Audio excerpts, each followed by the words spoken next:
दोस्तों, आज की कहानी है थप्पड़।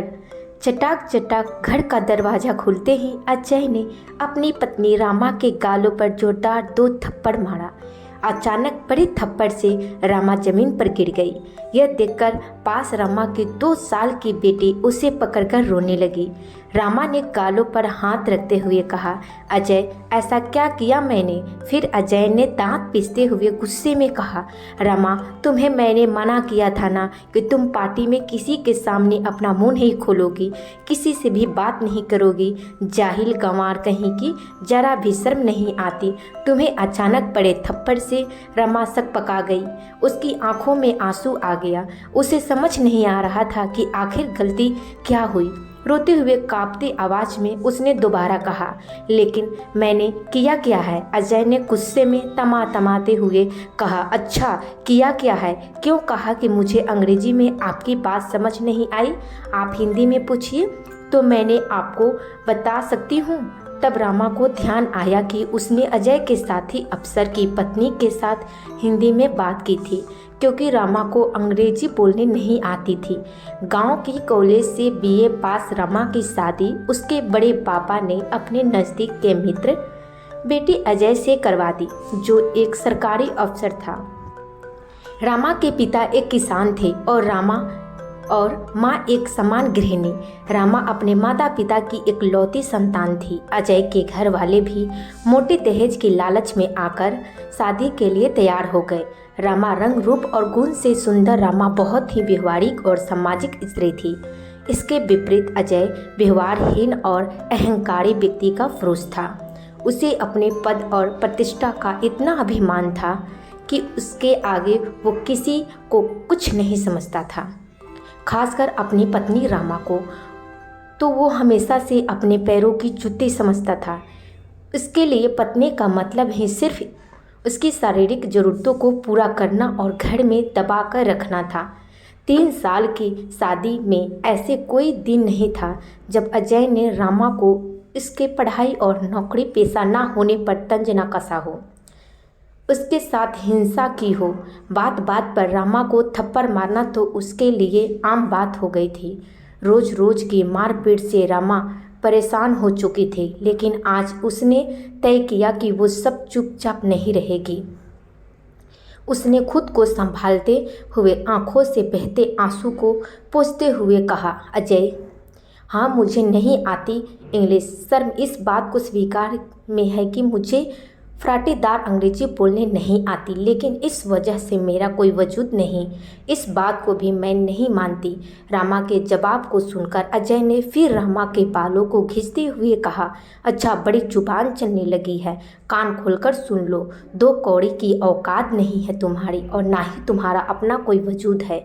जिस दिन मैंने तुम्हें छोड़ दिया ना, उस दिन लोगों के घर पर जाकर नौकरानी की तरह जूठे बर्तन धोलोगी और झाड़ू पोछा करोगी।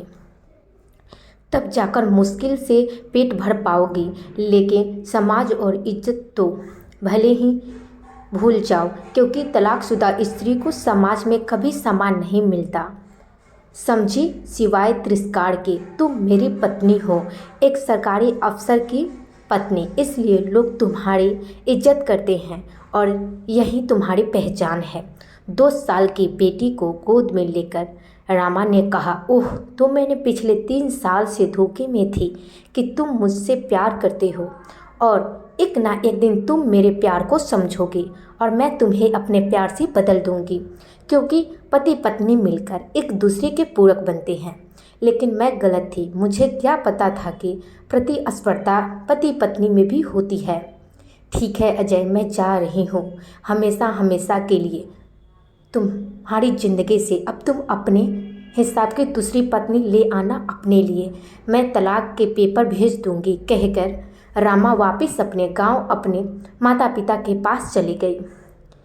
विकट परिस्थितियों में भी रामा ने कभी हार नहीं मानी। समाज के ताने उल्हानों सहती रामा अब सामाजिक कार्यों में जुट गई और अपने दर्द को कलम से सहायता की डायरी के पन्नों में समेटने लगी। लेकिन कहते हैं ना कि सूर्य की तेज रोशनी को काले घनेरे बदल भी नहीं ढक सकते। उसकी उसी प्रकार रामा की प्रतिभा भी कब तक समाज से छिपी रह सकती थी। रामा को भी परिस्थिति मिली। पूरे 20 साल बाद अथक कड़े पड़े परिश्रम के बाद अजय आज जब रामा और अजय का आमना सामना हुआ तो पुरानी सारी कड़वी बातें याद आ गई। भीड़ में पूरा सभागृह तालियों से गूंज रहा था। आज रामा की उपलब्धियों के सम्मान में आज उसे महामहिमा राष्ट्रपति से समाज में महिमा के सामाजिक सुधार एवं उनके लिए स्वरोजगार पैदा करने के साथ साथ घरेलू हिंसा की शिकार महिलाओं को न्याय दिलाने एवं उनकी शिक्षा के लिए जागृत करने के लिए पुरस्कार मिलना था। हिंदी में सबसे मिलजुल कर बात करती भीड़ में आज अजय भी हाथ बांधे पीछे लाइन में खड़ा था। नजरें झुकाए अजय को आज समझ में नहीं आ रहा था कि जिसे वो गंवार समझता था दरअसल वो तो बहुमुखी प्रतिभा की धनी थी। रामा आज समाज में परिस्थिति लेखिका और समाज का सुधारक थी जिसका सब सम्मान करते थे। आज उसे आगे बढ़कर बधाई देने में भी संकोच हो रहा था। तभी एक पत्रकार आगे बढ़कर रामा से अंग्रेजी में सवाल पूछा तो रामा ने आज फिर से नम्रतापूर्वक हाथ जोड़कर कहा, महोदय कृपया अपना प्रश्न हिंदी में पूछें, मुझे अंग्रेजी नहीं आती। तब पत्रकार ने कहा, जी माफ़ी चाहूँगा, मैं अपना सवाल हिंदी में पूछूँगा। मैडम, आपके मन में सामाजिक सेवा का ख्याल कैसे आया? अपनी सफलता का श्रेय आप किसे देना चाहेंगी? आज जहां लोग इंग्लिश मीडियम में अपने बच्चों को पढ़ा रहे हैं, बात कर रहे हैं, वहां आप हिंदी में लिखती हैं। क्या आपको कभी असफलता का डर नहीं लगा? तब रामा ने कहा, जी नहीं, मुझे हिंदी बोलने लिखने में शर्म नहीं आती और जैसा कि हम सब जानते हैं कि परिस्थितियों से बड़ा गुरु कोई नहीं होता, कठिन परिस्थितियों में हमें मजबूत बनाती है। इसलिए आज मैं उस व्यक्ति का दिल से आभार व्यक्त करना चाहती हूँ जिसे मुझे अपने जीवन और घर से मुक्त कर मेरे स्वाभिमान को जगाया। वो व्यक्ति मेरे जीवन के ऐसे गुरु है जिनके दिए घावों ने मेरे अंदर दबे आत्मविश्वास और आत्मसम्मान को जीवन में नई दिशा एवं कुछ कर गुजरने के जुनून को जगाया, जिन्होंने मुझे अपने सामाजिक रिश्ते से आज़ाद करके बाहर समाज में आकर सांस लेने और समाज के लिए कुछ करने का मौका दिया।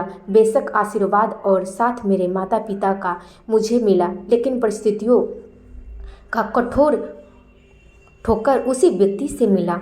इसलिए मैं उनका आपके माध्यम से धन्यवाद करना चाहती हूँ।